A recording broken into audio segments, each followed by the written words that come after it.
Hi friends, today we're going to do my less than 10-minute writing exercise that will improve your writing by expanding your vocabulary. I've selected 3 words for us to play around with.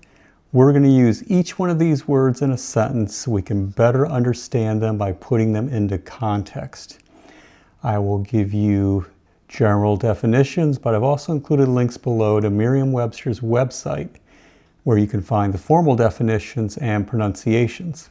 The 3 words I've selected today for us to play around with are servile, malleable, and foreseeable. Servile, malleable, and foreseeable. Let's get started with servile and see what we come up with. And servile is an adjective, a word that describes, and it means submissive. All right. He struggled to believe his sons had become servile followers of a cult leader. So this man's sons had become followers of a cult leader. They became servile followers. So you're describing the types of followers, submissive followers to this cult leader. Let's move on to malleable. And malleable is also an adjective, a word that describes, and it means capable of being shaped. All right. The plastic was heated to make it malleable. So you can imagine you have some really hard plastic, but then when it's heated up to a certain temperature, you're able to kind of mold it and shape it.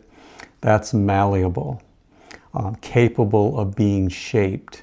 Let's use foreseeable in a sentence. And foreseeable is also an adjective, a word that describes, and it means anticipated. All right.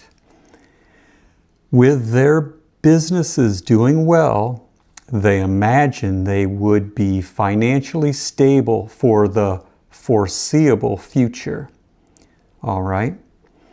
So we're describing the type of future, foreseeable, their anticipated future, because their business is doing well. So they think everything's smooth sailing or ahead. It's going to be easier moving forward because their business is doing well for the foreseeable future, for the anticipated future. Anyway, 3 wonderful, interesting words: servile, malleable, and foreseeable. Use them in a sentence. Play around with them. Make them part of you if you're unfamiliar with these words, so then they're accessible to you when you write. If you enjoyed this writing exercise, please like and subscribe. Thank you for watching. I hope you have a wonderful rest of your day and happy writing.